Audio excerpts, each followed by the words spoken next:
अपने हाथ को उठाओ, आंखों को बंद करो सब।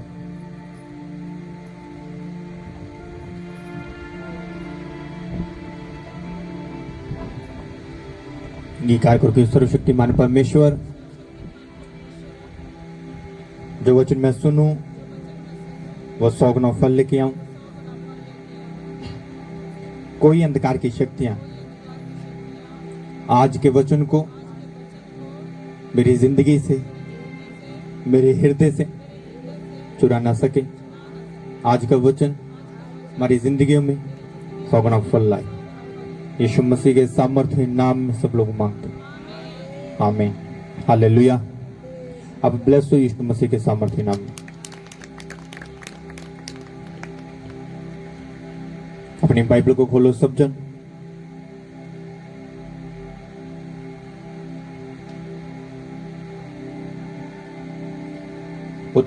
उत्पत्ति उसका 25 चैप्टर, उसकी 27 से लेके हम पढ़ेंगे 33 तक। उत्पत्ति उसका 25 चैप्टर, उसके 27 से लेके 33 तक। हालेलुया। ध्यान से पढ़ना, ध्यान से सुनना, क्योंकि जब आप संडे आते हो, आप चर्च आते हो, संडे चर्च आकर आप वचनों को सुनते हो, तो खुदा ऐसा नहीं कि पिछले हफ्ते मैं बैठता हूं जहां हमारी फैमिली बैठेगी, हम वचनों को तैयार करेंगे, सारी रात बैठेंगे वचनों को तैयार करेंगे, ऐसा नहीं। वचन आपको वही देंगे जो खुदा की ओर से होगा और रेमा वर्ड होगा। हालेलुया। जो खुदा की ओर से होगा और रेमा वर्ड होगा। हालेलुया। उत्पत्ति उसका 25 चैप्टर, उसके 27 से लेके 33 तक हम पढ़ेंगे। ध्यान से सुनना। यहां पे लिखा कि फिर वह लड़के बढ़ने लगे और इसाव तो वनवासी होकर चतुर शिकार कर खेलने वाला हो गया, पर याकूब सीधा मनुष्य था और तंबू में रहा करता था। इसहाक इसाव के आहेर का मांस खाया करता था, इसलिए उससे प्रीति रखता था, पर रिबका याकूब से प्रीति रखती थी। हालेलुया। ऐसे आगे पढ़ो। एक दिन याकूब भोजन के लिए कुछ दाल पका रहा था और इसाव जंगल से थका हुआ आया। तब इसाव ने याकूब से कहा कि वह जो लाल वस्तु है, उसी लाल वस्तु में से कुछ मुझे खिला, क्योंकि मैं थका हूं। इसी कारण उसका नाम इदोम भी पड़ा। याकूब ने कहा कि अपने पहलौठे होने का अधिकार आज मेरे हाथ बेच दे।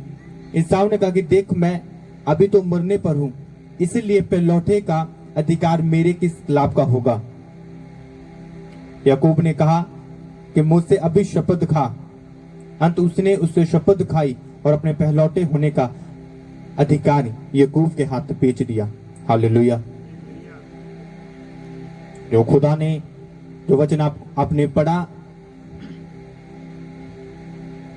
खुदा इस वचन के द्वारा आपको आशीष दे, आपको ब्लेस करे। कुछ दिन पहले की बात है कि जब मैं रास्ते में जा रहा था तो मेरी आदत है कि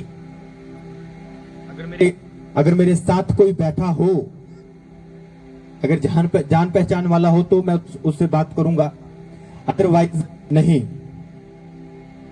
हाँ, अदरवाइज मैं उससे किसी से बात नहीं करता रास्ते में जब मैं कहीं पे जाता हूं तो लास्ट पिछले हफ्ते जब मैं रास्ते में जा रहा था तो मैंने अपने ईयरफोन लगाए, मैंने वर्शिप सॉन्ग लगाए, मैं सुन रहा था।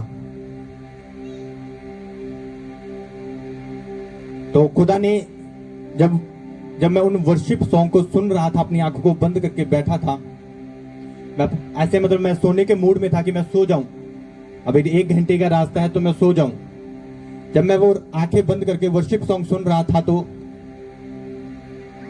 खुदा ने एक बात मेरे कानों में बोली, एक बात मेरे माइंड में बोली कि बहुत से लोग फिजिकली चीजों को एक्सेप्ट करने के लिए वो स्पिरिचुअली चीजों को रिजेक्ट कर देते हैं। जब वो बात मेरे कानों में खुदा ने बोली तो मैंने उसी टाइम अपना फोन खोला और मैं सर्च करने लगा। फिर मैंने ये भी खुदा से बोला कि अगर खुदा तूने मेरे को ये बात बोली तो मेरे को पूरा समझा भी दे कि क्या इसे एक्सप्लेन, इसकी मतलब इसकी वर्स भी मेरे को तो दे दे। तो खुदा ने बोला कि ईसाव और याकूब के बारे में पढ़ लेना। बाइबल में लिखा कि जो ईसाव था वो पलौठा था, और बाइबल के अकॉर्डिंग और जो पुराना नियम था उसके अकॉर्डिंग ये था कि जो पहलौठा होता था उसको प्रॉपर्टी का डबल हिस्सा मिलता था। आज जैसे नहीं कि 50-50%, 50-50 बांट दो, नहीं। बड़े को मिलता था 75%, छोटे को मिलता था 25%। मतलब बड़े को 75% मिलेगा, छोटे को 25% मिलेगा। अगर आप इससे पीछे जाओ थोड़ा तो बाइबल में लिखा कि जब ईसाव और रिबका प्रेग्नेंट थी, ईसाव और याकूब उसके पेट में थे, तो बाइबल में लिखा वो आपस में झगड़ते थे। जब वो बच्चों को हिलता हुआ देखती तो वो वचन में लिखा वो एक दिन खुदा की हजूरी में गई और प्रार्थना की जाके कि परमेश्वर ये बच्चे मेरे पेट के अंदर इतनी हलचल, मतलब ये बच्चा मेरे पेट के अंदर इतनी ज्यादा हलचल क्यों कर रहा है। तो परमेश्वर ने बोला कि तेरे पेट के अंदर दो जातियां हैं, जो बड़ा होगा वो छोटे की सेवा करेगा, छोटा बड़े पे प्रबल होगा। तो परमेश्वर ने तो ये बोल दिया था कि जो याकूब होगा वो ईसाव पे राजा करेगा। ईसाव बड़ा होने के बावजूद भी वो जो उसका छोटा भाई याकूब होगा वो उसके नीचे रहेगा, उसकी सेवा करेगा। हालेलुया। पर अगर आप पीछे देखो जाके, चाहे खुदा ने ये बात बोली थी कि जो बड़ा होगा वो छोटे की सेवा करेगा, छोटे का दास होगा, पर फिर भी उसके पास एक अधिकार था जो याकूब के पास नहीं था। बड़ा बेटे होने का अधिकार और पहलौठा होने का अधिकार। और वचन में लिखा वो अधिकार ईसाव को याकूब से 100% अलग करता था। चाहे बाइबल में लिखा, चाहे याकूब को परमेश्वर ने एक विजन दे दिया, याकूब को परमेश्वर ने ब्लेस कर दिया कि याकूब को मैं बढ़ाऊंगा, ईसाव जो होगा वो याकूब की सेवा करेगा। पर बाइबल में लिखा फिर भी ईसाव के पास एक अधिकार था पहलौठा होने का। बाइबल में एक दिन जब वो शिकार करके वापस आया, जंगल से थका हुआ आया, तो याकूब ने दाल पकाई, उसने दाल को देखा, उसने बोला कि मुझे भूख लगे, मुझको खाने को दे दे। हालेलुया।